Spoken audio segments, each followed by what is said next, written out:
أعوذ بالله من الشيطان الرجيم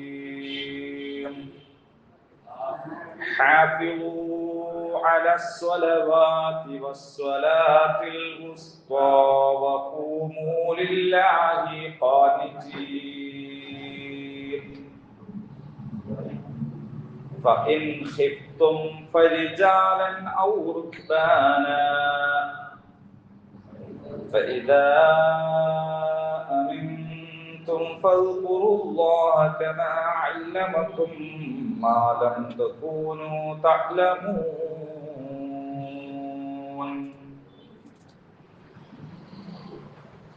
حافظوا നിങ്ങൾ സൂക്ഷിക്കുക, സംരക്ഷിക്കുക, നിഷ്ഠ പുലർത്തുക അലസ്വലവാത്ത് നമസ്കാരങ്ങളിൽ, വസ്വലാത്തിൽ വുസ്ത മധ്യ നമസ്കാരത്തിൽ, വഖൂമൂ നിങ്ങൾ നമസ്കരിക്കുക, ലില്ലാ അല്ലാഹുവിന്, ഖാനിതീൻ ഭക്തിയുള്ളവരായിക്കൊണ്ട്, വിനയാന്വിതരായിക്കൊണ്ട്, ഫഇൻ ഖിഫ്തും നിങ്ങൾ ഭയപ്പെടുകയാണെങ്കിൽ, ഫരിജാലൻ അപ്പോൾ നടന്നുകൊണ്ടും, ഔ റുക്ബാന അല്ലെങ്കിൽ വാഹനത്തിലിരുന്ന്, ഫഇദാ അമിൻതും നിങ്ങൾ നിർഭയരായാൽ, ഫദ്കുറുല്ലാഹ് നിങ്ങൾ അല്ലാഹുവിനെ സ്മരിക്കുക, കമാ അല്ലമക്കും അവൻ നിങ്ങളെ പഠിപ്പിച്ച പ്രകാരം, മാലം തകൂനു നിങ്ങളായിരുന്നില്ലാത്തത്, തഅലമൂൻ നിങ്ങൾ അറിയുന്നു. ത്വലാഖിനെ കുറിച്ച് ഉള്ള വാക്കുകൾ അല്ലെങ്കിൽ നമ്മൾ പറഞ്ഞുകൊണ്ടിരിക്കുന്ന കാര്യം അവസാനിച്ചിട്ടില്ല, അല്ലെങ്കിൽ അതിനെക്കുറിച്ച് ഇനിയും പറയാനിരിക്കുന്നു. 240, 241, 242 ആയത്തുകളിലൊക്കെ ഇനിയും നമ്മൾ പറയുന്ന, ഇതുവരെ പറഞ്ഞ കാര്യങ്ങൾ തുടരും. അതിനിടയിൽ ഇതാ സ്വലാത്ത്. അപ്പോ ഇതെന്താ ഇങ്ങനെ? ഖുർആനിനെ കുറിച്ച് അറിഞ്ഞുകൂടാത്ത, അല്ലെങ്കിൽ മറ്റുള്ളവരെ തെറ്റിദ്ധരിപ്പിക്കണമെന്ന് ഉദ്ദേശിക്കുന്ന ആളുകൾ ഇത്തരം ചില സന്ദർഭങ്ങളെ തെറ്റായി വ്യാഖ്യാനിക്കാറുണ്ട്. നിങ്ങൾ ഖുർആൻ വലിയ കിതാബാണ്, ഭയങ്കര സംഭവം എന്നൊക്കെ പറയുന്നുണ്ടല്ലോ. ഖുർആൻ എന്ന് പറയുന്നത് അതുല്യമായ ഒരു ഗ്രന്ഥമാണെന്നൊക്കെ പറയുന്നുണ്ടല്ലോ. പക്ഷേ അതിന് ഒരു വ്യവസ്ഥയില്ല, ഒരു വിഷയക്രമവും ഇല്ല, ഒരു തുടർച്ചയില്ല. കാരണം ഇതിങ്ങനെ ത്വലാഖിനെ കുറിച്ച് പറഞ്ഞുകൊണ്ടിരിക്കണ ഇടയിൽ നിസ്കാരം, പിന്നെയും ത്വലാഖിനെ കുറിച്ച് എന്തെങ്കിലും ഒന്ന് മുഴുവനാക്കിയിട്ടല്ലേ അടുത്തത് പറയേണ്ടത് എന്ന് ചോദിക്കും. അപ്പൊ അതുകൊണ്ടാണ് നമ്മൾ പറയുന്നത്, എന്താണ് ഖുർആൻ എന്ന് അറിഞ്ഞിട്ടാണ് ഖുർആൻ പഠിക്കേണ്ടത്. ഓരോന്നും എന്താണെന്ന് മനസ്സിലാക്കിയിട്ടാണല്ലോ അത് വായിക്കേണ്ടത്. ഇപ്പൊ നമുക്ക് റോഡിന്റെ മുകളിൽ നിന്ന് ഒരു നോട്ടീസ് കിട്ടി, അങ്ങനെ നടന്നു പോകുമ്പോ ഒരു നോട്ടീസ് കിട്ടിയതാണ്. നമുക്ക് വാങ്ങാം, വാങ്ങാതിരിക്കാം, അല്ലേ? എന്തോ ഒരു ചിക്കൻ സ്റ്റാൾ ഉദ്ഘാടനത്തിന് നോട്ടീസാണ് വിചാരിക്കുക. നോട്ടീസ് കിട്ടിയാല് നമുക്ക് വേണമെങ്കിൽ വാങ്ങാം, അല്ല വാങ്ങാതെ നിൽക്കാം. ഇനി വാങ്ങിയിട്ട് അവിടെ ചിക്കൻ സ്റ്റാളാണ് എന്നൊക്കെ മനസ്സിലാക്കിയാൽ അവിടെ പോയിട്ട് ചിക്കൻ വാങ്ങുകയും ചെയ്യാം, വാങ്ങാതിരിക്കുകയും ചെയ്യാം. അതേ സമയത്ത് വില്ലേജിൽ നിന്ന് നമുക്ക് നോട്ടീസ് അയച്ചു, അത് ചിക്കൻ സ്റ്റാളിന്റെ നോട്ടീസ് മാതിരി. ചിക്കൻ സ്റ്റാൾ മാത്രമല്ല കേട്ടോ, ജ്വല്ലറി ഉദ്ഘാടനം ആയിക്കോട്ടെ. ഇനിയിപ്പോ ചിക്കന്റെ എന്തോ ഒരു പ്രശ്നമാണെന്ന് വിചാരിക്കണ്ട, അപ്പൊ ഒരു ജ്വല്ലറി ഉദ്ഘാടനത്തിന് നോട്ടീസ് കിട്ടിയിട്ട് നമുക്ക് വേണമെങ്കിൽ പോവാം, വേണമെങ്കിൽ അല്ലെങ്കിൽ പോവാതിരിക്കാം എന്നതുപോലെ വില്ലേജിന്റെ നോട്ടീസിനോട് നമുക്ക് പ്രതികരിക്കാൻ കഴിയില്ല. വില്ലേജിന്റെ നോട്ടീസിന്റെ ഘടന എന്താണ് എന്ന് അറിയുന്ന ഒരാൾക്ക് അത് വായിച്ചാൽ തന്നെ മനസ്സിലാവും. അതേപോലെ അല്ല ഒരു ഹോട്ടൽ ഉദ്ഘാടനത്തിന് നോട്ടീസ് ഉണ്ടാകാം. വ്യത്യാസം. ആധാരം എഴുത്ത് ഒരു കലയാണ്. എനിക്ക് ഉറപ്പിച്ചു പറയാൻ കഴിയും, ഇവിടെ ഇരിക്കണ എല്ലാവർക്കും ആധാരം വായിച്ചാൽ തീരില്ല.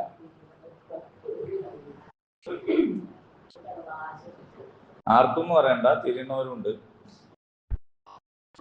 സാധാരണ സ്വത്ത് വ്യവഹാരങ്ങളിൽ ഇടപെടുന്ന ആൾക്കാർക്ക് അത് വേഗം തിരിയും. ആധാരക്കാരൻ മോളെ കല്യാണക്കത്തടിച്ച കഥ പറയാറുണ്ട്. അപ്പൊ അതിലും അയാൾ എന്ത് ചെയ്തിട്ടുണ്ട്? ഈ പറഞ്ഞ പോലെ സർവേ നമ്പറൊക്കെ വെച്ചിട്ട് കത്തടിച്ചു എന്ന് തമാശ പറയാറ്. അപ്പോ ഓരോന്നിനും ഓരോ സ്റ്റൈലാണ്. ഇപ്പൊ ഖുർആൻ എന്ന് പറയുന്നത് ഒരു കർമ്മശാസ്ത്ര ഗ്രന്ഥം അല്ല. ഒരു കർമ്മശാസ്ത്ര ഗ്രന്ഥത്തിൽ നിസ്കാരാണ് പറയണമെങ്കിൽ നിസ്കാരത്തിന്റെ ഷർത്ത്, ഫർള്, അതിന്റെ രൂപം, അല്ലെ, പിന്നെ സുന്നത്ത് നിസ്കാരങ്ങൾ, മഴയ്ക്ക് വേണ്ടിയുള്ള നിസ്കാരം, പെരുന്നാൾ നിസ്കാരം, ഇങ്ങനെ ഇങ്ങനെ ഇങ്ങനെ ഇങ്ങനെ അത് പോവാം. ത്വലാഖിനെ കുറിച്ചാണ് പറയണമെങ്കിൽ നമ്മൾ പഠിച്ച പോലെ ത്വലാഖുകൾ ഇത്ര വിധം, അത് അങ്ങനെ തലാഖ്, ഇങ്ങനെ തലാഖ്, അത് തലാഖ് ഇങ്ങനെ സാധുവാകും, ത്വലാഖ് സുന്നിയ, ത്വലാഖ് ബിദ്ഇയ്യ, ത്വലാഖ് എന്താണെന്ന് ഇങ്ങനെ പറഞ്ഞു പോകും. നോമ്പിനെ കുറിച്ചാണെങ്കിൽ നോമ്പിനെ ഫർളായ നോമ്പ് എന്താണ്, സുന്നത്തായ നോമ്പ് എന്താണ്, അതിന്റെ ഷർത്ത് എന്താണ്, ഫർള് എന്താണ്, ഇങ്ങനെ പോകും. കർമ്മശാസ്ത്ര ഗ്രന്ഥങ്ങളുടെ ഒരു രീതി അതാണ്. ഇനി ഒരു സാഹിത്യ പുസ്തകമാണെങ്കിൽ അതിന് അതിൻ്റെതായ ഒരു രീതി ഉണ്ടാവും. ഒരു നോവല്, അപ്പോ സാധാരണ നിലക്ക് അതിൻ്റെതായ ഒരു രീതി ഉണ്ടാവും. അതിലെ കഥാപാത്രങ്ങളൊക്കെ ആദ്യം പരിചയപ്പെടുത്തും, അതിന് വേണ്ടിയിട്ടുള്ള രംഗങ്ങളായിരിക്കും അതിൽ ആവിഷ്കരിച്ചിട്ടുണ്ടാവുക, ഇങ്ങനെ പോകും. ഇത് അള്ളാഹുവിന്റെ കലാമാണ്. ഇത് മനുഷ്യന്റെ ഹൃദയത്തോട് സംസാരിക്കുന്നതാണ്. ഹൃദയത്തിന്റെ ഒരു സ്വഭാവം എന്ന് പറയുന്നത് ഒരു വരയിട്ട് ആ വരന്റെ മുകളിലൂടെ, അല്ലെങ്കിൽ ഒരു റെയിലിലൂടെ ട്രെയിന് പോകുന്ന പോലെയല്ല ഹൃദയം പോവാ. ഹൃദയം എങ്ങനെയാണ് പോവാ? അതിന്റെ ചിന്ത, അതിന്റെ ആലോചന. ഇപ്പൊ നിങ്ങൾ ഇവിടെ ഇരിക്കുമ്പോൾ തന്നെ പലതിനെ കുറിച്ചും ചിന്തിച്ചു.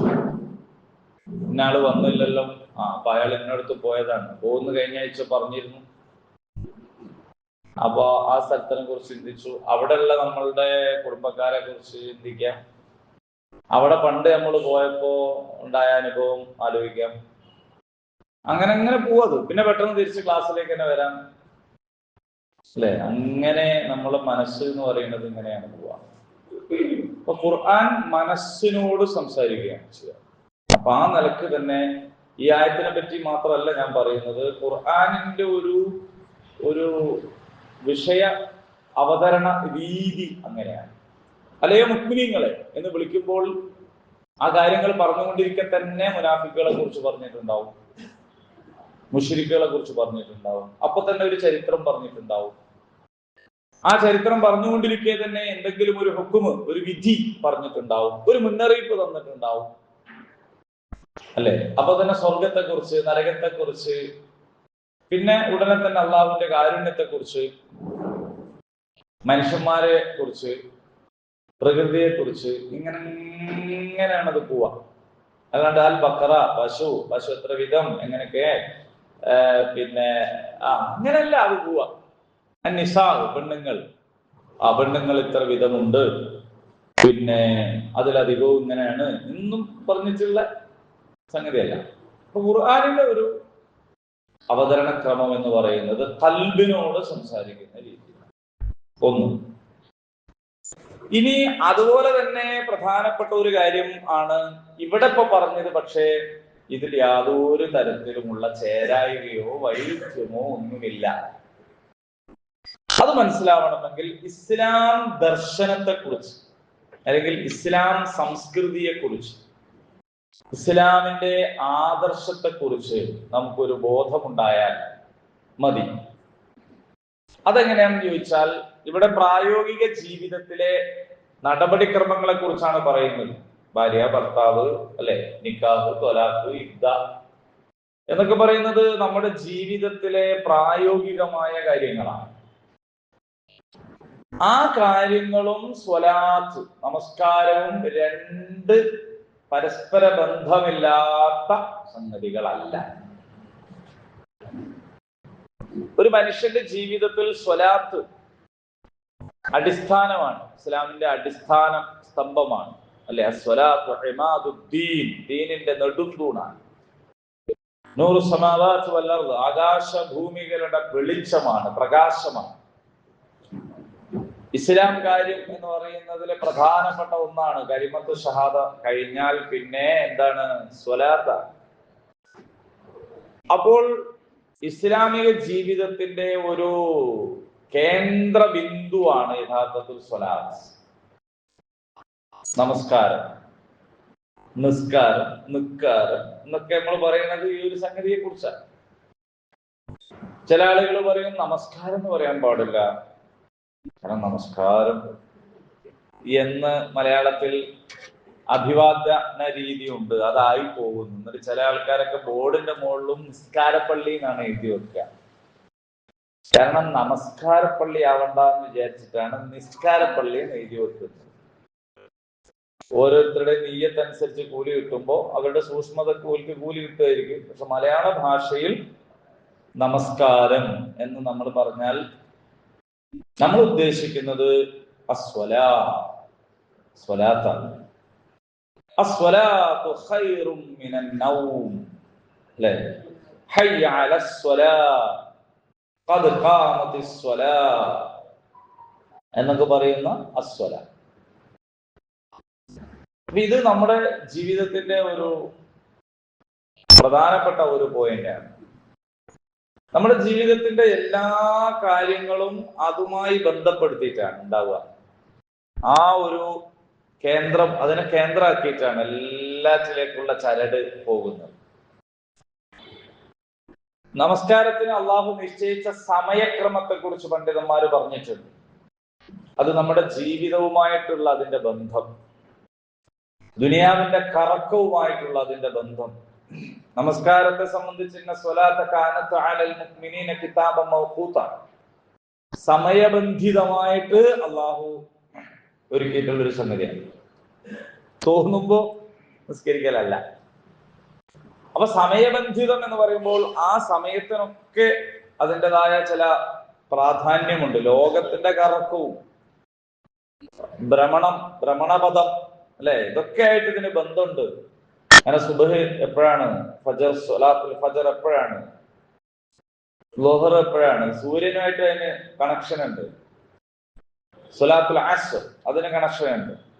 സ്വലാത്തുൽ മഗ്രിബ്, സ്വലാത്തുൽ ഇശ, എല്ലാറ്റിനും ഈ പ്രകൃതിയും അതിന്റെ പ്രതിഭാസങ്ങളുമായിട്ട് ബന്ധമുണ്ട്, നമ്മുടെ ജീവിതവുമായിട്ട് ബന്ധമുണ്ട്. അങ്ങനെ അപ്പൊ ഇവിടെ ത്വലാഖിനെ കുറിച്ച്, ഇദ്ദയെ കുറിച്ച് പറഞ്ഞുകൊണ്ടിരിക്കുമ്പോൾ പറയാൻ പറ്റാത്ത, അതുമായിട്ട് ബന്ധമില്ലാത്ത ഒരു വിഷയമല്ല സ്വലാത്ത്. നിങ്ങളുടെ ജീവിതത്തിലെ കല്യാണമാണെങ്കിലും ത്വലാഖാണെങ്കിലും മരണമാണെങ്കിലും മറ്റെന്ത് കാര്യമാണെങ്കിലും അതെല്ലാം പരിശുദ്ധ ദീനുൽ ഇസ്ലാമിനെ സംബന്ധിച്ചിടത്തോളം വേറെ വേറെ വേറെ കാര്യങ്ങളല്ല, അതെല്ലാം കൂടി ഒരു കാര്യമാണ്. അപ്പൊ ജീവിതത്തെ അതിന്റെ ഒരു ടോട്ടാലിറ്റി, അതിന്റെ ഒരു മൊത്തത്തിൽ എടുക്കുക എന്നതാണ് ഇസ്ലാമിന്റെ ഒരു സ്വഭാവം. അപ്പോ നമ്മളിപ്പോ നമ്മളെ ജീവിതത്തെ സംബന്ധിച്ച് കല്യാണം അത് നമ്മളാണ് തീരുമാനിക്കുക. നമുക്ക് അതിൻ്റെതായ ഒരു രീതിയുണ്ട്, ഒരു സ്റ്റൈൽ, കല്യാണത്തിന്റെ ഒരു സ്റ്റൈല് നമ്മൾ വേറെ കണ്ടുപിടിച്ചിട്ടുണ്ട്. അതും ഇതുമായിട്ട് ഉള്ള ആകെ ബന്ധം എന്താന്ന് വെച്ചാൽ പള്ളി കമ്മിറ്റിയും ഉസ്താദും ഒക്കെ നിക്കാഹിനുണ്ടാവും എന്നതാണ്. അത് കഴിഞ്ഞാല് പിന്നെ അവിടെ നടക്കുന്ന കാര്യങ്ങളും ഈ പറഞ്ഞ നിക്കാഹും അന്തു സ്വലാത്തും തമ്മിൽ പ്രത്യേകിച്ച് ഒരു ബന്ധം ഉണ്ടാവണമെന്ന് നമുക്ക് പ്രയോഗതലത്തിൽ നിർബന്ധമില്ല. ഇസ്ലാമിൽ നിർബന്ധമുണ്ട്, പ്രയോഗത്തിൽ നിർബന്ധമില്ല, നിർബന്ധമുള്ളതായിട്ട് കാണുന്നില്ല. നിങ്ങൾക്ക് വിഷമം ഉണ്ടാവോ എന്ന് എനിക്ക് അറിഞ്ഞൂടാ. വിഷമം ഉണ്ടായാലും എനിക്ക് പ്രശ്നമില്ല എന്ന ആമുഖത്തിൽ പറയാണ്, നിക്കാഹിന് ശേഷം സ്റ്റേജിന്റെ മുകളില് വധൂവരന്മാരെ പ്രദർശിപ്പിക്കുന്നത് ശരിയായ ഒരു കാര്യമല്ല.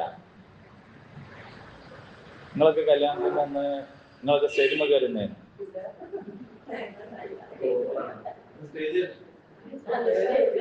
അപ്പോ ഇതിങ്ങനെ നിൽക്കുക, അതിൻ്റെ ഒരു ശാരീരികമായ പീഡനം എത്രത്തോളം ഉണ്ട് എന്നുള്ളത് വേറൊരു വശമാണ്. കാരണം ഈ പെണ്ണ് കൊടുത്തിട്ടുള്ള ഡ്രസ്സ് അതിൻ്റെ അടിയിൽ റിങ്ങും ഇരുമ്പിന്റെ കമ്പിയൊക്കെ ഉണ്ടാവും, എന്നാ വെച്ചാൽ ഇങ്ങനെ നിൽക്കാൻ വേണ്ടി. അപ്പോ അതല്ലെങ്കിൽ അതിങ്ങനെ മടങ്ങിപ്പോയിരുന്നതിന് വേണ്ടി ഒരു സാധനമൊക്കെ എന്നിട്ടാണ് ഇതിങ്ങനെ നിൽക്കുന്നത്, ഒരു പ്രത്യേക പോലെ. അപ്പൊ ഈ മോള് ഒരു 11:30 നിക്കാഹ് കഴിഞ്ഞ് 12 നിന്നാല് ഒരു 3:30 മണി വരെ, അല്ലെങ്കിൽ ആളെപ്പോഴാണോ തീരുന്നത് അതുവരെ ആ നിർത്താണ്. അപ്പോ അതില് ഫോട്ടോ എടുക്കല്, അതില് നിക്കല്, അതില് പുഞ്ചിരിക്കല്, ഇതില് ഇവളനുഭവിക്കുന്ന ഒരു പ്രയാസമുണ്ട്. അതന്നെ വലിയൊരു ബേർഡനാണ്. ഇനി അത് മാത്രമല്ല, ഇങ്ങനെ വരുന്ന ആളുകൾക്കെല്ലാം മുമ്പിൽ അണിഞ്ഞൊരുങ്ങി ഒരു പെണ്ണിങ്ങനെ നിൽക്കുക എന്ന് പറയുന്ന ഒരു കോൺസെപ്റ്റ്, അത് മറ്റെന്താണെങ്കിലും ഇസ്ലാമികമല്ല. വേറെന്തെങ്കിലുമൊക്കെ പേരിടാം. അതുകൊണ്ടാണ് ഞാൻ ആമുഖം നടത്തിയിട്ട് പറഞ്ഞത് നിങ്ങൾക്ക് വിഷമാവെന്ന് അറിയില്ല എന്നൊക്കെ. വിഷമാവാൻ നല്ല സാധ്യത ഉണ്ട്, പക്ഷെ എന്നാലും പറയേണ്ടത് നമ്മളല്ലല്ലോ പറയേണ്ടത്. അപ്പൊ എന്താ വേണ്ടതെന്ന് വെച്ചാൽ, നിക്കാഹ് നടത്തുന്നു, നിക്കാഹ് കഴിയുന്നു, അവൾ അവളുടേതായ ഇടത്തുണ്ടാകുന്നു, കാണേണ്ട ആൾക്കാർ അവിടെ പോയി കാണുന്നു. സത്യത്തില് അവളെ മാനിക്കലും ബഹുമാനിക്കലും ഒക്കെ അതാണ്. ഇപ്പൊ നമ്മളെ കാണാൻ ഒരാളെ നമ്മളത്തേക്ക് വരലാണല്ലോ നമുക്കുള്ള ആദരവ്. എന്നെ കണ്ടോളേ എന്ന് പറഞ്ഞിങ്ങനെ നിൽക്കല് ഒരാദരവല്ല. അപ്പൊ ഈ നടത്തിപ്പോയ നിക്കാഹ്, അതുകൊണ്ട് നമ്മളൊക്കെ എന്താ ചെയ്യലെന്ന് വെച്ചാൽ, നിക്കാഹ് കഴിഞ്ഞാൽ ഉടനെ തടിയെടുക്കും. നമുക്ക് മെഞ്ഞാന്നൊരു നിക്കാഹ് ഉണ്ടായിരുന്നു, ഇന്നലെ ഒരു നിക്കാഹ് ഉണ്ടായിരുന്നു, ഇന്നൊരു നിക്കാഹ്. ഈ നോമ്പാണ് പരമാവധി ചെയ്ത് തീർക്കാൻ തോന്നും. അപ്പോ മെഞ്ഞാന്നും അതെ, ഇന്നലെയും അതെ, ഞാൻ നിക്കാഹ് കഴിഞ്ഞ് ഉടനെ അവിടുന്ന് ഓടി. ഇന്നും ഇൻഷാ അല്ലാഹ് അങ്ങനെ തന്നെ വിചാരിക്കുന്നു. നിക്കാഹ് കഴിഞ്ഞാൽ പിന്നെ നമ്മൾ ഒപ്പിട്ടിട്ട് അവള് വേഗം പോവുകയാണ്. അത് കാരണം എന്താന്ന് വെച്ചാൽ, പിന്നെ അവിടെ എന്ത് നടക്കുന്നു എന്നുള്ളതിനെ കുറിച്ചിട്ട് നമുക്കറിയില്ല. കൈകാര്യം ചെയ്യുന്നത് തന്നെ വേറെ. ഞാൻ ഇന്നലെ കുത്തുബ നടത്തുമ്പോൾ ഒരു ബേജാറില്ല കുത്തുബ നടത്തി. ആകെ 15 മിനിറ്റാണ് ഞാൻ പറയുള്ളൂ നിക്കാഹിന്. ബേജാർ എന്താന്ന് വെച്ചാല്, സ്റ്റേജിന്റെ തൊട്ട് താഴത്ത് 2 ആൾക്കാരുണ്ട് ഈ സാധനം പിടിച്ചിങ്ങനെ നിൽക്കും. മറ്റേ സാധനല്ല പൊട്ടിക്കുന്ന. അപ്പൊ ഞാനിങ്ങനെ സത്യത്തിൽ തന്നെ ബേജാറായി, ഇവൻ ഈ നിക്കാഹ് കഴിഞ്ഞിട്ട് ഈ സാധനം പൊട്ടിച്ചാല് എന്താക്കും അറിയാതെ. 2 ആൾക്കാര്, രണ്ട് പയ്യന്മാർ ഇങ്ങനെ റെഡിയിൽ നിൽക്കുന്നു. ഭാഗ്യത്തിനുമില്ല അന്നേരം പൊട്ടിച്ചിട്ടില്ല. ഞാൻ നിക്കാഹ് കഴിഞ്ഞ് സ്റ്റേജിൽ നിന്ന് നേരെ ഇറങ്ങി അവരത്തേക്കാ പോയത്. അവർക്ക് കൈയൊക്കെ കൊടുത്തു. ഞാൻ പറഞ്ഞ്, ഞാൻ പേടിച്ച് നിൽക്കാൻ ഇതൊക്കെ പൊട്ടിക്കും. ഇല്ല ഇപ്പൊ പൊട്ടിക്കുള്ളൂ ഉസ്താദ്, പിന്നെ പൊട്ടിക്കുള്ളൂ. അപ്പൊ ഞാൻ പൊട്ടിക്കുമ്പോഴേക്ക് വേഗം അവിടുന്ന് രക്ഷപ്പെട്ടത്. ഞാനിത് പറഞ്ഞെന്താന്ന് വെച്ചാൽ, ആനുഷംഗികമായി സൂചിപ്പിച്ചത് മാത്രമല്ല, ഇതുമായിട്ട് ബന്ധം പറഞ്ഞാൽ, ഇവിടെ ത്വലാഖ് പറഞ്ഞ്, ഇദ്ദ പറഞ്ഞ്, സ്വലാത്ത് പറഞ്ഞു, പിന്നെ നേരെ വീണ്ടും തലാഖിലേക്ക് തന്നെ പോവാണ്. അപ്പൊ ഇത് തമ്മിൽ വേർപെടുത്താൻ പറ്റാത്തൊരു സംഗതിയാണ്. നിങ്ങളുടെ സ്വലാത്ത് എന്ന് പറയുന്നത്, നമസ്കാരം എന്ന് പറയുന്നത് നിങ്ങളുടെ ജീവിതത്തിലെ നിത്യവ്യവഹാരങ്ങളുമായിട്ട് കെട്ടുപിണഞ്ഞു കിടക്കുന്ന, അതുമായി ബന്ധപ്പെട്ട് നിൽക്കുന്ന ഒരു കാര്യമാണ്. സന്തോഷം എന്ന് പറയുന്നതിനും സങ്കടം എന്ന് പറയുന്നതിനും ഒക്കെ സ്വലാത്താണ്. പെരുന്നാളിന്റെ മാതിരി സന്തോഷം വേറെപ്പ. അപ്പൊ അതിന് നമുക്ക് പ്രധാനമായിട്ട് ചെയ്യാനുള്ളത് എന്താണ്? നിസ്കാരം, സ്വലാത്തുൽ ഈദ്. സങ്കടം മരണാണല്ലോ, അതിന് നമുക്കുള്ളത് എന്താണ്? നിസ്കാരം. സംശയം ഉണ്ടായി നമുക്ക്, കൺഫ്യൂഷൻ ഉണ്ടായി നമുക്ക്, അതിന് നമുക്കുള്ളത് നിസ്കാരമാണ്. നമുക്കൊരു വലിയൊരു സാധനം കിട്ടി, ജയിച്ചു, ശുക്രിന്റെ, അപ്പോൾ നമുക്കുള്ളത് സുജൂദാണ്. ഇങ്ങനെ വിശ്വാസിയുടെ ജീവിതത്തിൽ എല്ലായ്പ്പോഴും അതുമായിട്ട് കെട്ടുപിണഞ്ഞ് കിടക്കുകയാണ്, സ്വലാത്തുമായിട്ട്. അപ്പൊ അതിനെക്കുറിച്ചാണ് ഇവിടെ പറയുന്നത്. നിങ്ങൾ എന്ത് ചെയ്യണം? ഹാഫിദു, നിങ്ങള് സംരക്ഷിക്കണം. ഹിഫ്ള് എന്ന് പറഞ്ഞാൽ സംരക്ഷിച്ചു. അപ്പൊ ഖുർആൻ ആയത്തുകളെ ഖൽബിൽ സംരക്ഷിക്കുന്നത് കൊണ്ടാണ് ഹാഫിദ് എന്ന് പറയുന്നത്. നിങ്ങളൊക്കെ ഒരു കണക്കിന് ഹാഫിദുകളാണ് കേട്ടോ, അല്ലേ? ഹാഫിദല്ലേ? ഖുർആൻ മൊത്തല്ലെങ്കിലും ഫാത്തിഹ, ഖുൽഹുവല്ലാഹു, കുറെ സുഹൃത്തുക്കളുടെ കാര്യത്തില് നിങ്ങൾക്ക് ഹാഫിദകളാണ്. അപ്പോ മുഴുവനല്ലാന്നല്ലേ ഉള്ളൂ, കഷ്ണം മുറിയൊക്കെ. അപ്പോ സംരക്ഷിച്ചു നമ്മളത്. പക്ഷെ നിങ്ങൾ ഈ പഠിച്ചിടത്തോളമുള്ള സൂറത്ത് വരെ മറന്നുപോകും, എന്ത് ചെയ്തിട്ടില്ലെങ്കിൽ, ഓതിയിട്ടില്ലെങ്കിൽ. അപ്പൊ അതിന്റെ അർത്ഥം എന്താണ്? നിരന്തരമായിട്ട് സംരക്ഷിക്കുക എന്ന പണി നമ്മൾ എടുക്കണം, എന്നാലേ അതവിടെ നിൽക്കുള്ളൂ. ഇല്ലെങ്കിൽ പണ്ട് പഠിച്ച പല സൂറത്തുകളും നമുക്കിപ്പോ ഓർമ്മയിലില്ല. കാരണം അത് കെട്ടിയിട്ട ഒട്ടകത്തെ പോലെയാണ് എന്നാണ്. കെട്ടിയിട്ട ഒട്ടകത്തിന് നമ്മൾ പുല്ലും വെള്ളവും കൊണ്ടുപോയി കൊടുത്തിട്ടില്ലെങ്കിൽ അത് ചത്തുപോകും. അപ്പോ നമ്മൾ ആ ഹിഫ്ളാക്കിയത് ഒരു സൂറത്താണെങ്കിലും ഒരായത്താണെങ്കിലും അത് ഇടക്ക് ഓതണം. ഓക്കെ, ഹാഫിളു എന്നാണ് ഇവിടെ പറഞ്ഞത്. സാധാരണ സ്വലാത്തിനെ കുറിച്ച് പറയുമ്പോൾ അഖീമു എന്നാണ് പറയാൻ. അഖീമുസ്സലാ, ഇഖാമത്തു സ്വലാത്ത് എന്ന് പറഞ്ഞാൽ വ്യവസ്ഥാപിതമായിട്ടുള്ള സ്വലാത്താണ് ഇഖാമത്തു സ്വലാത്ത്. അപ്പൊ ഇഖാമത്തു സ്വലാത്ത് എന്ന് പറയുമ്പോൾ പള്ളി ഉണ്ടാവും, ബാങ്ക് ഉണ്ടാവും, ഇമാമത്ത് ഉണ്ടാവും, ഇഖാമത്ത് ഉണ്ടാവും, അല്ലെ? ജമാഅത്തായിട്ടായിരിക്കും. അപ്പോ അതാണ് ഇഖാമത്തു സ്വലാത്ത്. അപ്പൊ അഖീമു എന്നാണ് സാധാരണ ഖുർആനിൽ പറയലുള്ളത് നിസ്കാരത്തിനെ പറ്റി. പക്ഷെ ഇവിടെ മാത്രല്ല, ഇവിടെ പറഞ്ഞത് ഹാഫിദു എന്നാണ്. അപ്പൊ അത് എന്തുകൊണ്ടാണ് എന്നുള്ളത് നമുക്ക് അടുത്ത ആയത്ത് കൂടി വായിക്കുമ്പോൾ മനസ്സിലാവും. ഹാഫിദു അലസ് സ്വലവാത്ത്, നിങ്ങളുടെ നമസ്കാരങ്ങളിൽ എന്തു ചെയ്യണം? നിങ്ങൾ സൂക്ഷ്മതയുള്ളവർ, അതായത് അതിനെ സംരക്ഷിക്കണം, അതിനെ നിലനിർത്തണം, അതെപ്പോഴും അതിൽ നിഷ്ഠ പാലിക്കണം. വസ്വലാത്തിൽ വുസ്ത, മധ്യ നമസ്കാരത്തിൽ. വസത്ത് എന്ന് പറഞ്ഞാൽ മധ്യം എന്നാണ്. മദ്യം എന്നല്ല, മധ്യം എന്നാണ്. നോക്കാം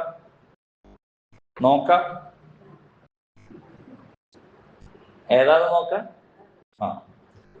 അപ്പോ ഏതാണ് ആ സ്വലാത്ത് എന്ന കാര്യത്തിൽ വമ്പിച്ച ചർച്ച തഫ്സീറുകളിൽ കാണാൻ പറ്റും. അത്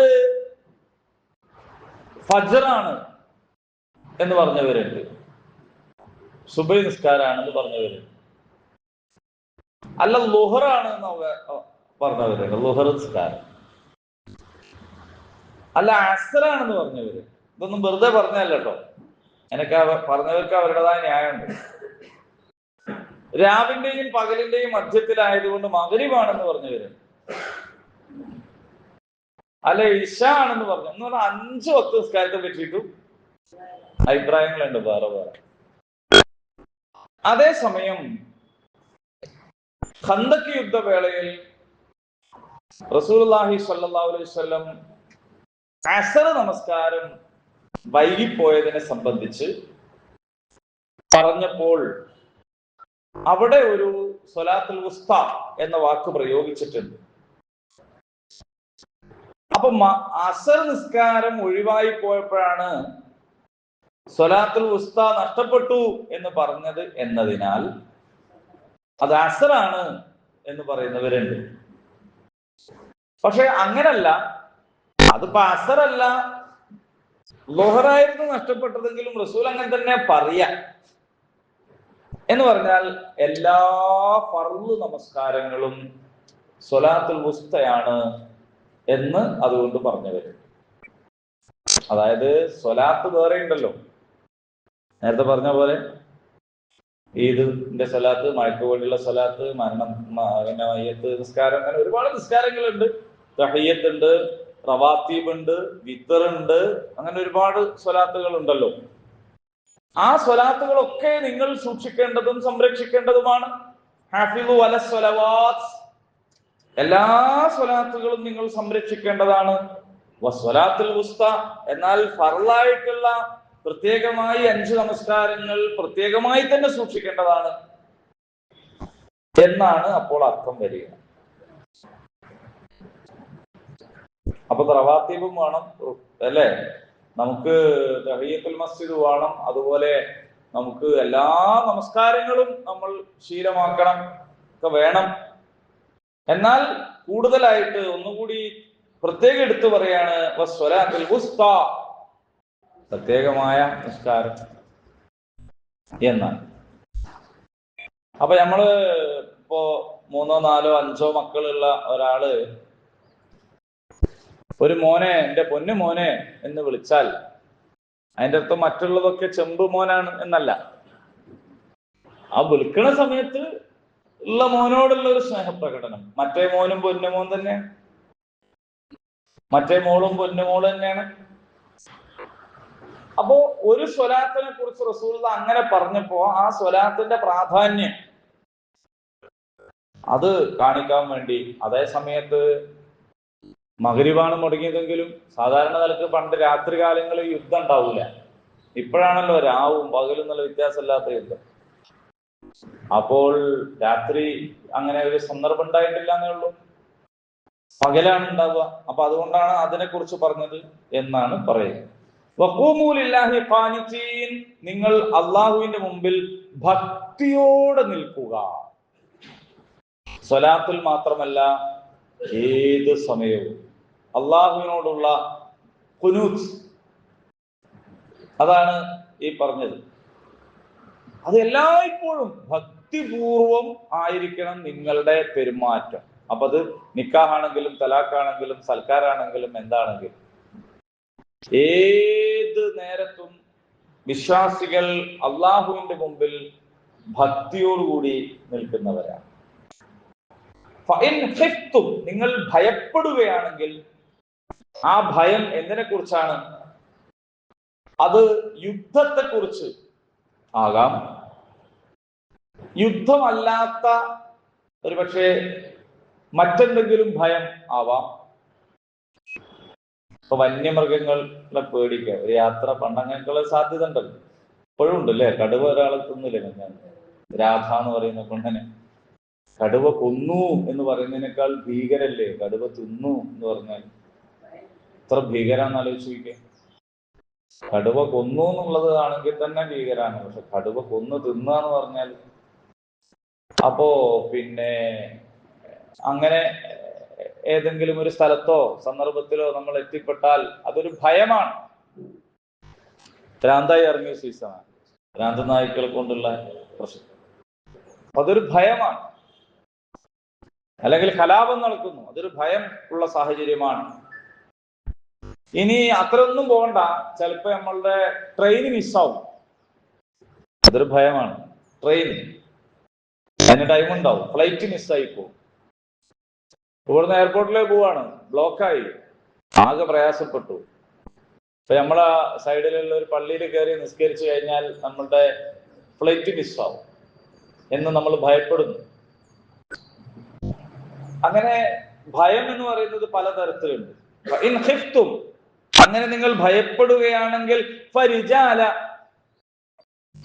നടന്നുകൊണ്ട്, ആ റുക്ബാന അല്ലെങ്കിൽ വാഹനത്തില് ഇങ്ങനെയൊക്കെ നിസ്കരിക്കാൻ.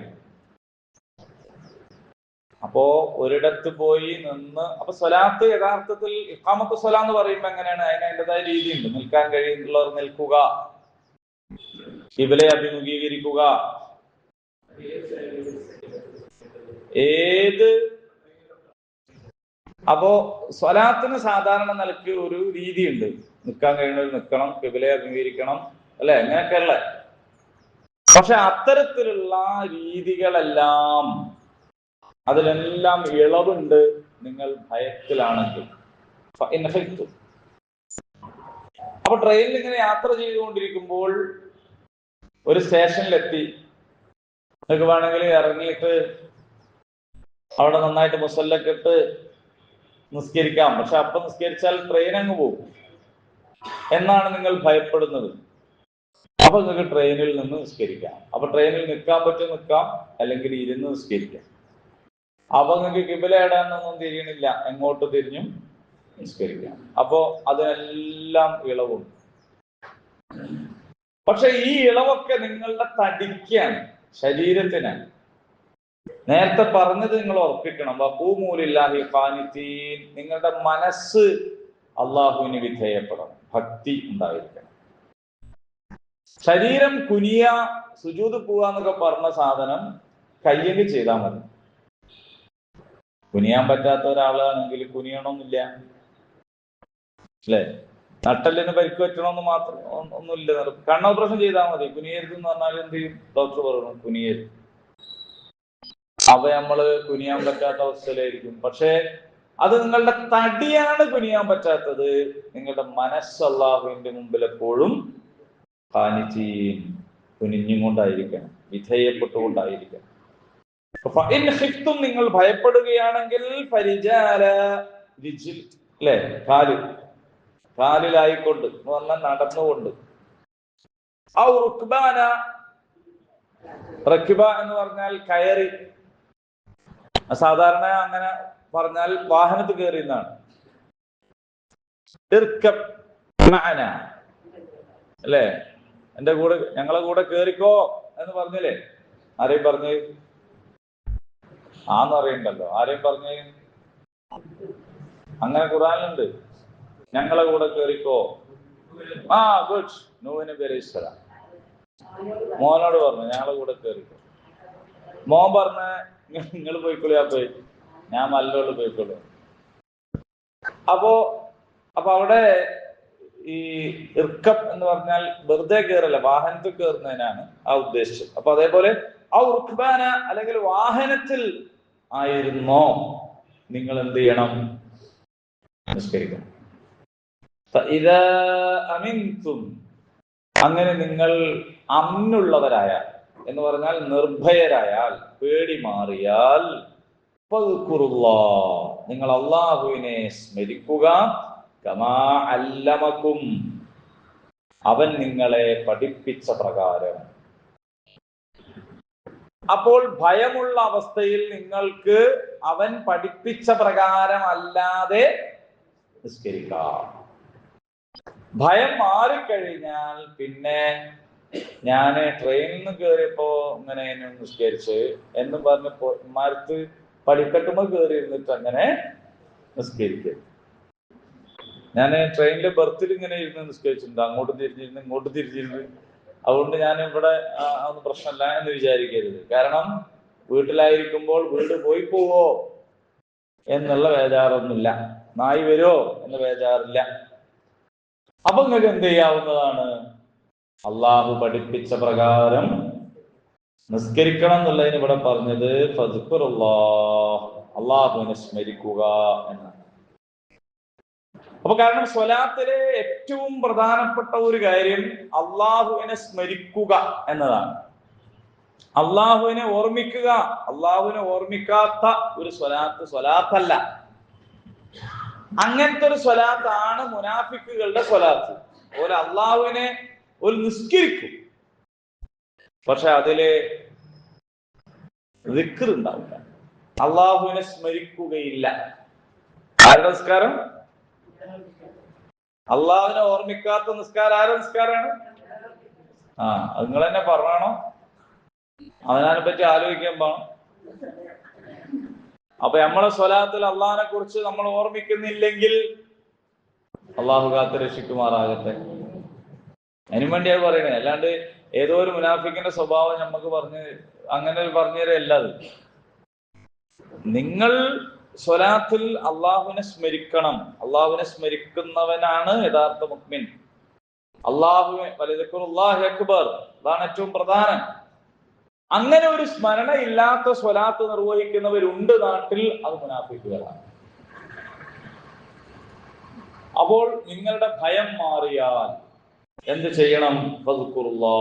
നിങ്ങൾ അള്ളാഹുവിനെ സ്മരിക്കുക. കമാ അല്ലമക്കും, അവൻ നിങ്ങളെ പഠിപ്പിച്ച പ്രകാരം. മാലം തകൂനൂ തഅലമൂൻ, നിങ്ങൾക്ക് അറിവില്ലാതിരുന്നത് അള്ളാഹു നിങ്ങൾക്ക് പഠിപ്പിച്ചു തന്നതുപോലെ. അപ്പൊ നിങ്ങൾക്ക് അറിവില്ലാത്ത കാര്യങ്ങൾ ആരാണ് പഠിപ്പിച്ചു തന്നത്? അള്ളാഹുവാണ്. അല്ലമൽ ഇൻസാന മാ ലം യഅലം, മനുഷ്യൻ അവൻ അറിയാത്തത് അള്ളാഹു പഠിപ്പിച്ചു. അപ്പൊ ആ വാക്കിന്റെ ഇടയിൽ വേറൊരു സംഗതി കൂടി ഒളിഞ്ഞിരിപ്പുണ്ട്. അതെന്താണ്? ആർക്കെങ്കിലും ചിന്തിച്ചു പറയാൻ കഴിയോ? ആർക്കെങ്കിലും ചിന്തിച്ചു പറയാൻ കഴിയോ? ശരിയായ ഉത്തരം പറയുന്നവർക്ക് സമ്മാനം തരും.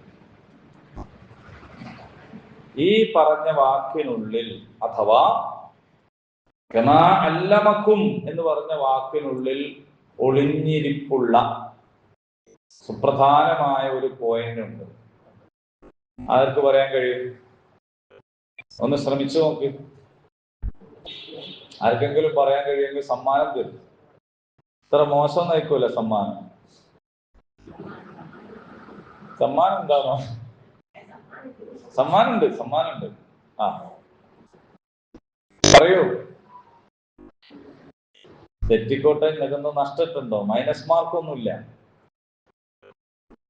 ഒരു വലിയൊരു കാര്യം, നമ്മൾ ഖുർആനോടുള്ള നമ്മുടെ സമീപനം, ഖുർആൻ കാര്യത്തിലെടുത്ത് അതിനെക്കുറിച്ച് ചിന്തിക്കണം. ഖുർആൻ, നിങ്ങൾ ഖുർആനെ കുറിച്ച് ചിന്തിക്കുന്നില്ലേ? ഖുർആനിൽ വരുന്ന ഓരോ കാര്യത്തെ കുറിച്ച് ചിന്തിക്കണം. ചെയ്യാൻ പാടും. ശരിയാണ്. സമ്മാനത്തിനുള്ളതായില്ല എന്ന് മാത്രം.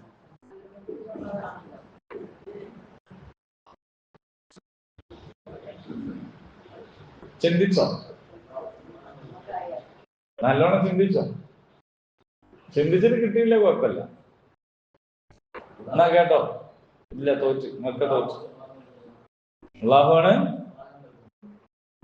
അങ്ങനെ ഉണ്ടോ അവിടെ?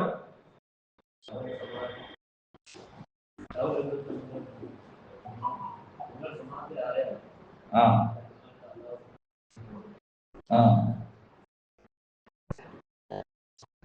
ഒഴിച്ചോ? പോയി. അതായത് അള്ളാഹു പറയണ, നിങ്ങൾ നിസ്കാരത്തെ നിഷ്ഠയോടെ നിലനിർത്തുക, അള്ളാഹുവിനോട് ഭക്തിയുള്ളവരാവുക. ഓക്കെ. ഇനി നിങ്ങളുടെ ഭയപ്പാട് മാറിയാൽ, നിങ്ങൾ ഭയപ്പെടുകയാണെങ്കിൽ നിങ്ങൾ എന്ത് ചെയ്തോളി? നടന്നു നിസ്കരിച്ചോളി, അല്ലെ വണ്ടിയിൽ ഇരുന്നിട്ട് നിസ്കരിച്ചോളി, അങ്ങനൊക്കെ. എന്നാൽ പോലും നിസ്കാരങ്ങൾ വിടരുത്. പിന്നെ പറയണത്, നിങ്ങളുടെ ഭയപ്പാട് മാറി നിർഭയത്വം ഉണ്ടായാൽ അള്ളാഹു നിങ്ങളെ പഠിപ്പിച്ച പ്രകാരം നിങ്ങൾ നിസ്കരിക്കാന്നാണ്.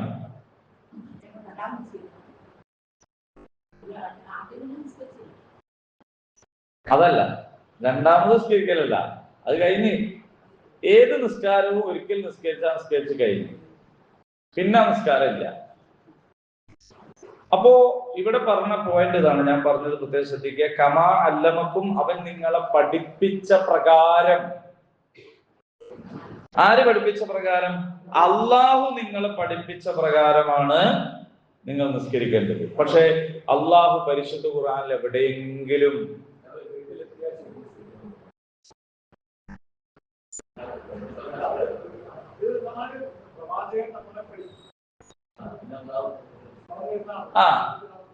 അതാണ് എന്റെ പോയിന്റ്. അതായത് സമ്മാനം കേട്ടോ, സമയം കഴിഞ്ഞു, ടൈം ഔട്ട് ആയ പിന്നെ സമ്മാനം. അതായത് ഖുർആനിൽ ഒരിടത്തും നമസ്കാരം നിയ്യത്ത് വെക്കുക, തക്ബീറത്ത് ഇഹ്റാം, പിന്നെ വജ്ജത്ത് ഓതുക, ഫാത്തിഹ, ഇങ്ങനെ നിസ്കാരത്തിന്റെ കൈഫിയത്ത് പഠിപ്പിച്ചിട്ടില്ല. ഒരു റുക്കൂ ചെയ്യുക, 2 സുജൂദ് ചെയ്യുക, ഇടയിൽ ഇരുത്തുണ്ടാവുക, തയ്യാത്ത് ചെല്ലുക, പഠിപ്പിച്ചിട്ടില്ല. പഠിപ്പിച്ചത് ആരാണ്? റസൂലുള്ളാഹി സ്വല്ലല്ലാഹു അലൈഹി വസല്ലമാണ്.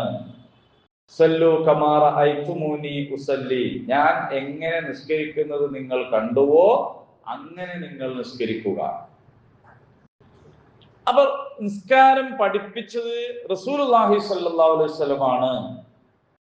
റസൂലുള്ളാഹി സ്വല്ലല്ലാഹു അലൈഹി വസല്ലം പഠിപ്പിച്ച ഒരു കാര്യത്തെ അള്ളാഹു പഠിപ്പിച്ചതായിട്ടാണല്ലോ പറയുന്നത്. അതാണ് പോയിന്റ്. അതിന്റെ അർത്ഥം, നബി സല്ലല്ലാഹു അലൈഹി വസല്ലം പഠിപ്പിച്ചതൊക്കെ ആര് പഠിപ്പിച്ചതാണ്? അള്ളാഹ് പഠിപ്പിച്ചതാണ്. ഞങ്ങൾക്ക് അള്ളാഹ് പഠിപ്പിച്ചത് മതി, റസൂല് പഠിപ്പിച്ചത് വേണ്ട എന്ന് പറയാൻ വകുപ്പില്ല. കാരണം അള്ളാഹുവിന്റെ റസൂൽ സല്ലല്ലാഹു അലൈഹി വസല്ലം പഠിപ്പിച്ചതൊക്കെ ആര് പഠിപ്പിച്ചത് തന്നെയായിട്ട് കണക്കാക്കണം?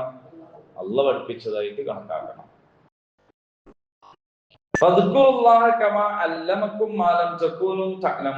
നിങ്ങൾക്ക് അറിഞ്ഞുകൂടാത്തത് അള്ളാഹു നിങ്ങൾക്ക് പഠിപ്പിച്ചെന്ന പോലെ നിങ്ങൾ അള്ളാഹുവിനെ നിസ്കരിക്കണം, സ്മരിക്കണം എന്നാണ്. അപ്പൊ റസൂൽ സല്ലല്ലാഹു അലൈഹി വസല്ലം തന്നിഷ്ടപ്രകാരം എന്തൊക്കെയോ പറഞ്ഞതല്ല.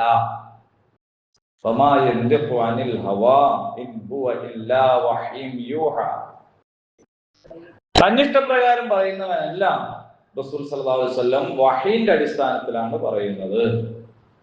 അഖീമുസ്സലാ, നിങ്ങൾ സ്വലാത്ത് നിലനിർത്തുക എന്ന് അള്ളാഹു പറയുമ്പോ എങ്ങനെയാണ് ആ സ്വലാത്ത് നിലനിർത്തേണ്ടത് എന്ന് റസൂലുള്ളാഹി സ്വല്ലല്ലാഹു അലൈഹി വസല്ലമാണ് പഠിപ്പിച്ചു തരിക.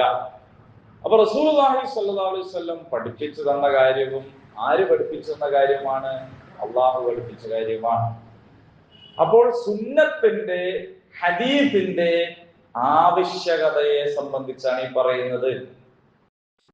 മനസ്സിലാവുന്നുണ്ടോ? ആ ഹദീസല്ലേ എന്ന് പറയരുത്, ആ ഹദീസല്ലേ ഇന്ന് നിസ്സാരമാക്കരുത്. ഖുർആനിലുണ്ടോ എന്നാ പറയും, മറ്റേയൊക്കെ ഹദീസല്ലേ എന്ന് പറയരുത്. കാരണം ഈ ഖുർആൻ തന്ന ആള് തന്നെയാണ് എന്ത് തന്നത്? ഹദീസ് തന്നത്. അത് നിസ്കാരത്തെ പറ്റി മാത്രമല്ലോ, ഹജ്ജും പൊതു മനാസിക്കൊക്കെ നിങ്ങൾ ഈ ഹജ്ജ് എങ്ങനെ ചെയ്യണം, എവിടെ നിൽക്കണം, എന്താക്കണം എന്നൊക്കെ എന്നിൽ നിന്ന് പഠിച്ചോളൂ എന്നാണ് റസൂലുള്ളാഹി സ്വല്ലല്ലാഹു അലൈഹി വസല്ലം പറഞ്ഞത്. അള്ളാഹു ഹജ്ജ് ചെയ്യാനാണ് പറഞ്ഞത്. അപ്പോ അതാണ് അതിലുള്ള ഏറ്റവും പ്രധാനപ്പെട്ട ഒരു പോയിന്റ്. മറ്റൊന്ന് സ്വലാത്തുൽ ഖൗഫ് എന്ന് പറയുന്ന ഒരു സ്വലാത്തുണ്ട്, ഭയത്തിന്റെ നിസ്കാരം. ഇപ്പൊ യുദ്ധവേളയിലാണെങ്കിൽ പോലും നിസ്കാരമുണ്ട്. അത് ഫിഖിന്റെ കിതാബിൽ പഠിപ്പിച്ചിട്ടുണ്ട് എങ്ങനെയാണെന്നൊക്കെ. പക്ഷെ നമ്മൾ മനസ്സിലാക്കേണ്ടത് യുദ്ധവേളയിൽ പോലും ജമാഅത്തായിട്ട് നിസ്കരിക്കാനാണ് പഠിപ്പിച്ചത്. യുദ്ധം ചെയ്യാണ്, ശത്രുക്കൾ മുന്നൊന്നും ഇങ്ങോട്ട് വാളും കുന്തവും ഒക്കെ ആയിട്ട് നിൽക്കുകയാണ്. അപ്പോ കഅബയുടെ ഭാഗത്താണ് ശത്രുക്കൾ നിൽക്കുന്നതെങ്കിൽ ഇവിടുന്ന് നിങ്ങൾ ശത്രുക്കളുടെ നേരെ തിരിയുമ്പോൾ നിങ്ങൾ കഅബയുടെ നേരെ തന്നെ ആയിരിക്കുമല്ലോ. അങ്ങനെയാണെങ്കിൽ ഇമാം എന്തു ചെയ്യണം? മറ്റുള്ളവർ എന്തു ചെയ്യണം? ഇമാമ നിസ്കരിക്കണം. ഒന്നിലധികം സ്വഫായിട്ട് മാമൂമിങ്ങൾ ഉണ്ടാകും. അപ്പോൾ എല്ലാം ഇമാമിന്റെ കൂടെ ചെയ്യുകയും സുജൂദിലേക്ക് ഒരു സഫ് സുജൂദിൽ പോവുകയും മറ്റുള്ളവർ ശത്രുക്കളെ നോക്കി നിൽക്കുകയും ചെയ്യണം. എന്നിട്ട് അവർ സുജൂദിൽ നിന്ന് എഴുന്നേൽക്കുമ്പോൾ മറ്റുള്ളവർ എന്ത് ചെയ്യണം? സുജൂദിൽ പോകണം. നിങ്ങൾ ആലോചിച്ച് നോക്കൂ, വാളും കുന്തമായിട്ട് യുദ്ധം ചെയ്യാൻ നിൽക്കുന്ന സമയത്ത് പോലും സ്വലാത്തുൽ ജമാഅത്ത്. ഇനി അതല്ല തിരിഞ്ഞാണ് നിൽക്കണമെങ്കിൽ, അന്നത്തെ യുദ്ധ രീതി ആയതുകൊണ്ട് അങ്ങനെയൊക്കെ വരുന്നത്. ഇന്നിപ്പോ അങ്ങനെയൊന്നല്ല, മൊത്തം ബോംബിടലാണ്. തിരിഞ്ഞാണ് നിൽക്കുന്നതെങ്കിലും എന്ത് ചെയ്യണം? ഒരു വിഭാഗം പോയിട്ട് ഇമാമിന്റെ കൂടെ, ഇപ്പൊ 4 റക്അത്തുള്ളതാണെങ്കിൽ ഒരു വിഭാഗം പോയിട്ട് ഇമാമിന്റെ കൂടെ നിസ്കരിക്കണം. അപ്പൊ ഇമാമ 2 റക്അത്ത് കഴിഞ്ഞിട്ട് വെയിറ്റ് ചെയ്യണം. അപ്പോ അവർ സലാം വീട്ടി 2 റക്അത്ത് പൂർത്തീകരിച്ചിട്ട് അവർ യുദ്ധഭൂമിയിലേക്ക് തിരിക്കണം. അപ്പൊ മറ്റുള്ള ആൾക്കാർ ഇവിടെ വരണം. അവർ വന്നിട്ട് ഇമാമിന്റെ കൂടെ ചേരണം. എന്നിട്ട് ഇമാമിന്റെ കൂടെ 2 റക്അത്ത് നിസ്കരിക്കണം. അത് എന്ത് ചെയ്യണം? എന്നിട്ട് ഇമാം അവിടെ തന്നെ ഇരിക്കണം. ഇവര് 4 പൂർത്തീകരിച്ചാൽ ഇമാം സലാം. യുദ്ധവേളയിൽ ഉള്ള സംഭവമായി പറയുന്നു. അപ്പൊ അവിടെ നമ്മളെ നിസ്കാരാണെങ്കിൽ ഇങ്ങനത്തെ വല്ല പ്രശ്നമുണ്ടോ? ഓരോരുത്തർ ഇങ്ങനെ നിസ്കരിച്ചാൽ പോരെ എന്ന് നോക്കും. പക്ഷെ ജമാഅത്തായിട്ടുള്ള നിസ്കാരത്തിന്റെ ഒരു അനിവാര്യത എത്രത്തോളമാണ് എന്നാണ് ഈ പഠിപ്പിക്കുന്നത്. ഞാൻ നിസ്കരിച്ചോളാം എന്ന് പറഞ്ഞിരിക്കുന്ന, ഒരേന്ന് നിസ്കരിക്കുന്ന ഒരു സിസ്റ്റം തന്നെ യഥാർത്ഥത്തിൽ ഇല്ല. പെണ്ണുങ്ങൾക്ക് ഇളവുണ്ട്, അത് ഇളവാണ്. അല്ലാഹു പെണ്ണുങ്ങൾക്ക് ഒരുപാട് ഇളവ് തന്നിട്ടുണ്ട്, അതിൽപ്പെട്ടതാണ്. പുരുഷന്മാരെ സംബന്ധിച്ചിടത്തോളം ജമാഅത്തായിട്ടാണ് നിസ്കാരം. അപ്പോ അതിന്റെ ഒരു പ്രാധാന്യം. അപ്പൊ എത്ര യുദ്ധഭൂമിയിൽ പോലും ജമാഅത്തായിട്ടാണ് നിസ്കരിക്കുന്നതെങ്കിൽ നമ്മൾ എന്തെല്ലാം, എന്നിട്ടും അവിടെ ഒന്ന് ജമാഅത്തായ നിസ്കാരം അതിന്റെ പ്രാധാന്യം, മറ്റൊന്ന് നിസ്കാരത്തിന്റെ തന്നെ പ്രാധാന്യം. ഖൗഫുള്ളപ്പോ, ഹിംസ ജന്തുക്കൾ വരുമെന്ന് പേടിക്കുമ്പോ, രോഗം ത്തിന്റെ കാരണത്താൽ നിങ്ങൾക്ക് രോഗം മൂർച്ഛിക്കാൻ സാധ്യതയുണ്ട് എന്ന് ഭയപ്പെടുമ്പോൾ, നിന്ന് നിസ്കരിക്കുമ്പോൾ തലയിറങ്ങി വീഴുന്ന ബാലൻസിന്റെ പ്രശ്നം ഉണ്ടെങ്കിൽ, അല്ലെങ്കിൽ വാഹനം വിട്ടുപോകുമെന്ന് ഭയപ്പെടുമ്പോൾ, കലാപകാരികൾ ആക്രമിക്കുമെന്ന് ഭയം ഉണ്ടാകുമ്പോൾ, അപ്പൊ നമ്മൾ കിബിലക്ക് അഭിമുഖമായിട്ട് നിന്ന് നിസ്കരിക്കുമ്പോൾ ബാക്കിൽ നിന്ന് വിട്ടുവരികയാണെങ്കിൽ അപ്പൊ നമുക്ക് കിബില നോക്കാതെ എന്ത് ചെയ്യാം? നിസ്കരിക്കാം. അപ്പൊ നടന്നുകൊണ്ട് നിസ്കരിക്കാം, വാഹനത്തിൽ ഏറിക്കൊണ്ട് നിസ്കരിക്കാം. എന്നാൽ പോലും നിസ്കരിക്കാതിരിക്കാം എന്നൊരു ഓപ്ഷൻ ഇല്ല. സുബ്ഹാനല്ലാഹ്. അപ്പൊ നമ്മളൊക്കെ നിത്യജീവിതത്തിൽ, നമ്മൾ എന്ന് പറഞ്ഞാൽ നമ്മളെ സമൂഹം, മരിച്ചോടത്ത് അല്ലെ, മരിച്ച ആളുടെ ഭാര്യന്റെ നിസ്കാരം, ആ വീട്ടിലുള്ളവരുടെ നിസ്കാരം, കല്യാണപ്പുരയിലുള്ള നിസ്കാരം, തക്കാരത്തിന്റെ നിസ്കാരം, അതിനെക്കുറിച്ചൊക്കെ നിങ്ങൾ ചിന്തിച്ചു നോക്കും. പള്ളി തൊട്ടടുത്തിൽ, കല്യാണ വീട്ടില് പള്ളി തൊട്ടടുത്തുണ്ടെങ്കിൽ ഓക്കെ, ആ സമയത്ത് പോയിട്ട് നിസ്കരിച്ചു വരാം. ഇല്ലെങ്കിൽ ഈ നേരത്തെ പറഞ്ഞ സ്റ്റേജ് കെട്ടണേക്കാട്ടിലും പ്രധാനം ഒരു നിസ്കരിക്കാനുള്ള ഒരു സ്ഥലം ഉണ്ടാക്കലല്ലേ അല്ലേ? അപ്പൊ നമ്മൾ എന്തിനൊക്കെ കല്യാണപ്പുരയിൽ സൗകര്യം ഉണ്ടാക്കുന്നു, വെൽക്കം ഡ്രിങ്ക് കൊടുക്കാൻ പന്തലുണ്ടാക്കുന്നു, വന്നതിന് ശേഷം ഭക്ഷണത്തിന്, അവിടെ ഇരിക്കുന്നതിന്, അതിന് ശേഷം പുഡിങ് കഴിക്കുന്നതിന് എല്ലാ സംവിധാനമുണ്ട്. സ്വലാത്തില്ല. അങ്ങനെയാണ്. അപ്പോ യുദ്ധവേളയിൽ പോലും ജമാഅത്തായിട്ടുള്ള നിസ്കാരത്തിന്റെ പ്രാധാന്യം അറിഞ്ഞ മുഅ്മിനെ, എവിടെയാണ് നീ ജീവിക്കുന്നത്? അപ്പൊ അതുകൊണ്ടാണ് ഈ ത്വലാഖ് പറയുന്നതിന്റെ ഇടയിലും അള്ളാഹ് എന്ത് പറഞ്ഞത്? നിസ്കാരം പറഞ്ഞു. അതില്ലെങ്കിൽ പിന്നെ പോയി, എല്ലാ കാര്യവും പോയി. നെടുന്തൂണ് തകർന്നാൽ പിന്നെ കെട്ടിടം നിലക്കുവോ? നമ്മൾ പറയുന്നത് തകർന്നില്ലല്ലോ, ഞാൻ നിസ്കരിക്കുന്നുണ്ടല്ലോ, അസർവാൻ കൊടുക്കാനാവുമ്പോൾ ലോറ് നിസ്കരിക്കുന്നുണ്ടല്ലോ, മഗ്‌രിബാവുന്ന ഉറപ്പായാൽ അസർ നിസ്കരിക്കുന്നുണ്ടല്ലോ, അതിന്റെ മുമ്പ് തന്നെ, പിന്നെ ഞങ്ങൾക്ക് അള്ളാഹ് വീട്ടുന്നുണ്ടല്ലോ എന്നൊക്കെയാണ് പലരുടെയും വാദം. അപ്പൊ നിങ്ങൾ ഇവിടുന്ന് പിന്നെ ജമാഅത്ത് നിസ്കരിക്കാൻ തന്ന അവസരങ്ങൾ ഉപയോഗപ്പെടുത്തണം. യാത്ര പോകുമ്പോ, ടൗണിലേക്ക് പോകുമ്പോ, പർച്ചേസിന് പോകുമ്പോ ഒക്കെ നിങ്ങൾക്ക് എന്ത് ചെയ്യാം? ജമാക്കാം. സ്വലാത്ത് വിട്ടുപോയത്, ളുഹറിന്റെ 2 മണിക്കോ 3 മണിക്കോ ബസ് കയറി പോവാണ്, അസറാൻ കൊടുത്തില്ല, അങ്ങനെ പോയിട്ട് പർച്ചേസ് കഴിഞ്ഞ് നോക്കുമ്പോൾ മഗ്‌രിബായി പോയി. എവിടെ പോയി അസർ എന്ന് വെച്ചാൽ ഇവിടെ വന്നിട്ട് ഖളാ വീട്ടി എന്നാണ് പറയണതെങ്കിൽ അത് സ്വലാത്തല്ല. അപ്പൊ നിങ്ങൾ ആദ്യം തന്നെ ഇങ്ങനെ പോകണുണ്ടെന്ന് യാത്ര പ്ലാൻ ചെയ്തിട്ട് ളുഹറിന്റെ കൂടെ ജമാക്കി നിങ്ങൾക്ക് നിസ്കരിക്കാം. ഇനി അങ്ങനെ മുൻകൂട്ടി പ്ലാൻ ചെയ്തതല്ലാത്ത ആക്സിഡന്റലി ഉള്ള ഒരു യാത്രയാണെങ്കിൽ നിങ്ങൾക്ക് അസർ പോലെയുള്ള നിസ്കാരം എന്ന് പറഞ്ഞാൽ മഗ്‌രിബിന്റെ കൂടെ കൂട്ടാൻ പറ്റൂലല്ലോ, അത് നിങ്ങൾക്ക് എങ്ങനെ നിസ്കരിക്കാം? എങ്ങനെ കഴിയുന്നോ അങ്ങനെ നിസ്കരിക്കാം. അസർ നിസ്കാരം എന്നല്ല, സലാത്തിന്റെ സമയത്ത് നിസ്കരിക്കണം. അതായത് ളുഹർ അസർ ജമാക്കാലോ. അപ്പൊ ജമാക്കി ഇല്ലെങ്കിൽ പിന്നെ അസർ മഗ്‌രിബിലേക്ക് വെക്കാൻ പറ്റൂലല്ലോ. അപ്പൊ ഖളാ ആക്കുക, ഖളാ വീട്ടുക എന്ന് പറഞ്ഞ പരിപാടി അല്ലല്ലോ, സമയത്തിന് നിസ്കരിക്കണ്ടേ. അപ്പൊ അതുകൊണ്ടാണ് എന്നോട് ചോദിച്ചോളൂ, ടീച്ചർക്ക് അറിയെങ്കിലും ചിലപ്പോ ടീച്ചർക്കും തെറ്റിപ്പോ. അസർ മഗ്‌രിബിനോട് കൂട്ടാൻ പറ്റൂല, ഓരോന്നും കൂട്ടിയാ കൂടണ്ടേ. ളുഹറും അസറും തമ്മിൽ കൂട്ടാം, മഗ്‌രിബ് ഇശാവും തമ്മിൽ കൂട്ടാം. ജമാക്കാണെങ്കിൽ 4 തന്നെ, യാത്രക്കാരാണെങ്കിൽ 2 മഗ്‌രിബ് 3 ഇശായ് 2 ആക്ക യാത്രയിലാണെങ്കിൽ, അല്ലെങ്കിൽ മഗ്‌രിബ് 3 ഇശായ് 4. സുബ്ഹി ഒന്നിനോടും കൂട്ടുകയില്ല, കുറയ്ക്കുകയില്ല. ളുഹറിനോടും കൂട്ടാൻ പറ്റില്ല, ഇശായിനോടും കൂട്ടാൻ പറ്റില്ല, രണ്ടുള്ളത് ഒന്നാക്കാനും പറ്റൂല. അപ്പൊ ജംഅ എന്ന് പറഞ്ഞാൽ ഒന്നിച്ചു കൂട്ടുക, കസ്ർ എന്ന് പറഞ്ഞാൽ കുറയ്ക്കുക. ഇതിനൊക്കെയുള്ള അവസരങ്ങൾ അള്ളാഹു ആദ്യമേ തന്നിട്ടുണ്ട്. പക്ഷെ അപ്പോഴും ഹാഫിളു, നിങ്ങൾ സൂക്ഷിക്കണം, നിസ്കാരം വിട്ടിട്ടുള്ള കളി പറ്റൂല. അള്ളാഹു റബ്ബുൽ ഇസ്സത്ത് കാരുണ്യവാനാണ്. അള്ളാഹു നമുക്ക് ഒരുപാട് സംവിധാനങ്ങൾ തന്നിരിക്കുകയാണ്. സ്വലാത്തുൽ ഖൗഫ് തന്നിരിക്കുന്നു അല്ലെ, ജമാക്കി നിസ്കരിക്കാൻ തന്നിരിക്കുന്നു, കസ്റാക്കാൻ പറ്റും, അങ്ങനെ ചെയ്തോളൂ എന്ന് പറഞ്ഞിരിക്കുന്നു. നിൽക്കാൻ കഴിയാത്തവർക്ക് ഇരിക്കാം, കഴിയാത്തവർക്ക് കിടക്കാം, എന്നിട്ട് ദേഹം അനക്കാൻ പറ്റാത്തവർക്ക് കൺപോളകൾ കൊണ്ട്, അതും കഴിയാത്തവർ മനസ്സുകൊണ്ടൊക്കെ എങ്ങനെ വേണമെങ്കിൽ. പക്ഷെ എന്നാലും റസൂലുള്ളാഹി സ്വല്ലല്ലാഹു അലൈഹി വസല്ലം വഫാത്താകുന്ന നേരത്ത് പ്രത്യേകം നടത്തിയ വസിയത്ത് അസ്സലാ അസ്സലാ അസ്സലാ. അപ്പൊ അത്രക്ക് പ്രാധാന്യം നമുക്ക് വേണം. നമുക്ക് ജംആക്കാൻ ദൂരപരിധിയില്ല, കസ്റാക്കാൻ ദൂരപരിധിയുണ്ട്. ജംആക്കുക എന്ന് പറഞ്ഞാൽ ഒന്നിച്ച് നിസ്കരിക്കാൻ ഇത്ര ദൂരം പോകണമെന്നൊന്നുമില്ല. അത് സന്ദർഭത്തിന് വേണ്ടി ആണ്. അതേ സമയത്ത് നിസ്കാരത്തിലുള്ള ഒരു സൂക്ഷ്മതയാണ് നമ്മൾ കാണിക്കേണ്ടത്.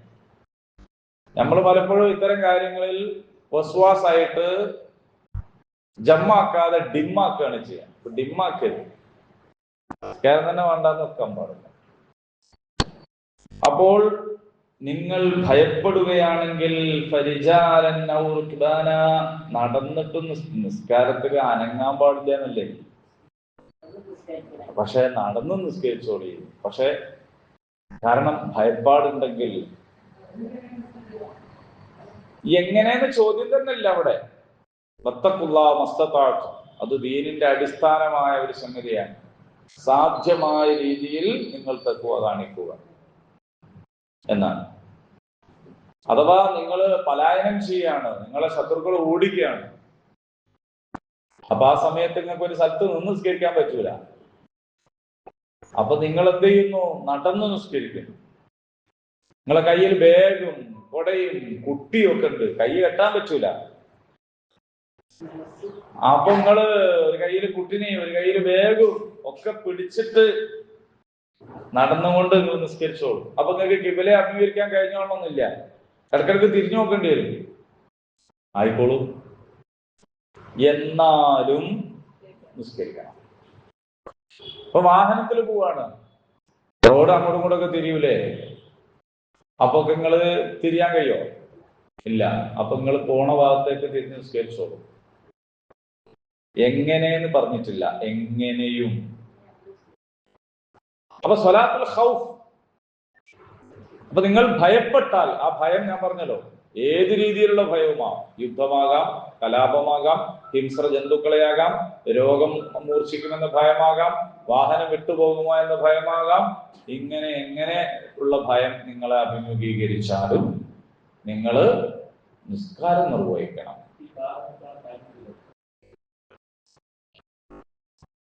ആദ്യം തന്നെ യാത്ര പോകുമ്പോൾ ഒതു എടുക്കണം.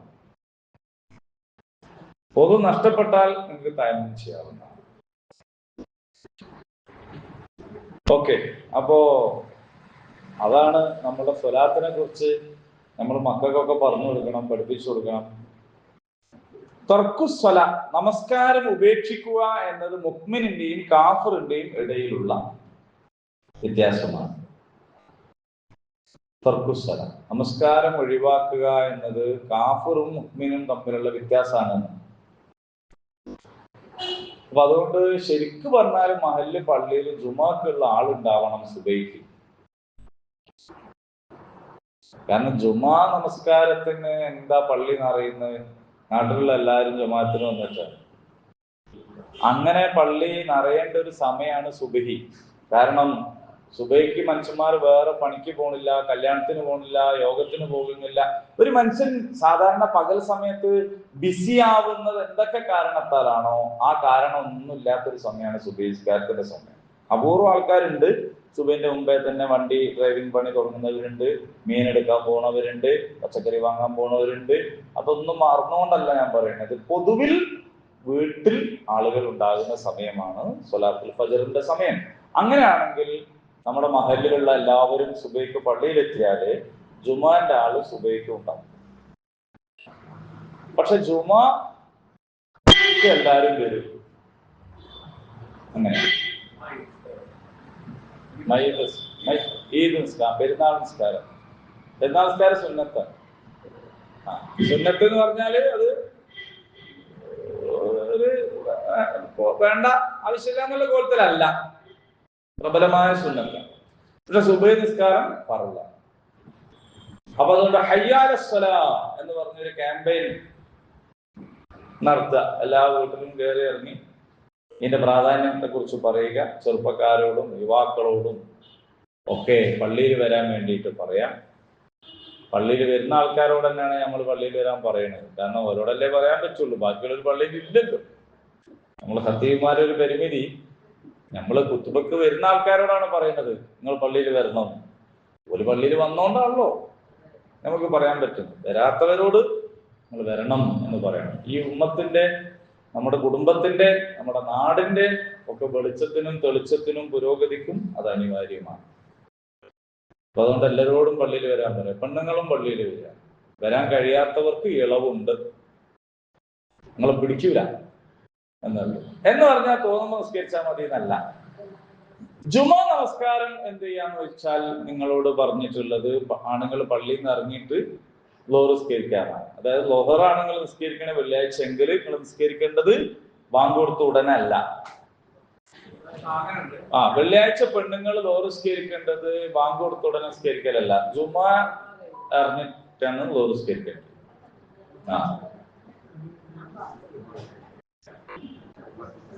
അതെന്തിനാ അങ്ങനെ വെച്ച്?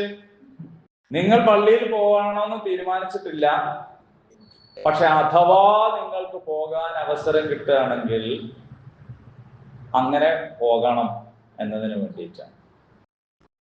അപ്പൊ വെള്ളിയാഴ്ചന്റെ അന്ന് ലോഹർ നിസ്കാരം ഒരു ലേശം ഒന്ന് കാത്തിട്ട് നിസ്കരിക്കാം ജുമാ കഴിഞ്ഞിട്ട്. അല്ലാത്തത് ഏതും സമയത്തിന് മറ്റേതും അതിന്റെ സമയം തന്നെയാണ്, സമയത്തിന് നിസ്കരിക്കും. അപ്പൊ വീട്ടിൽ നിന്ന് നിസ്കരിക്കുന്ന പെണ്ണുങ്ങൾ, വീട്ടിൽ നിന്ന് നിസ്കരിക്കുന്നത് പെണ്ണുങ്ങളാണ് എന്ന് ആണുങ്ങൾ മനസ്സിലാക്കണം. തിരിച്ച് അങ്ങനെ വരും. ആണൊരുത്തനില്ലടോ എന്റെ കൂടെ എന്ന് പറഞ്ഞാൽ എണീറ്റിരിക്കാൻ പറ്റൂല. ആർക്ക്?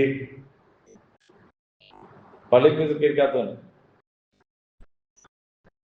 അതിനെക്കാട്ടും അപ്പുറഞ്ഞിപ്പോ എങ്ങനെ പറയാ? അപ്പൊ അതുകൊണ്ട് പള്ളിയിൽ പോയിട്ട് ജമാഅത്തായിട്ട് നിസ്കരിക്കണം പുരുഷൻ. രണ്ട് കാരണത്താൽ പോകാതിരിക്കാൻ അത് ഉദ്റാണ്. ഒന്ന് ഭയം, മറ്റൊന്ന് രോഗം. ഭയം ഉണ്ടെങ്കിൽ അതൊരു കാരണമാണ്. പള്ളിയിലേക്ക് പോയാൽ പിന്നെ മയ്യിത്ത് നിസ്കാരം നടക്കുള്ളൂ, പോകാൻ കഴിയില്ല എന്ന സാഹചര്യം ഉണ്ടെങ്കിൽ പോട്ടെ. അതേപോലെ രോഗം ഉണ്ടെങ്കിലും ഇളവുണ്ട്. പെണ്ണിന് പെണ്ണാണെന്നുള്ളത് തന്നെ എന്താണ്? ഒരു ഇളവാണ്.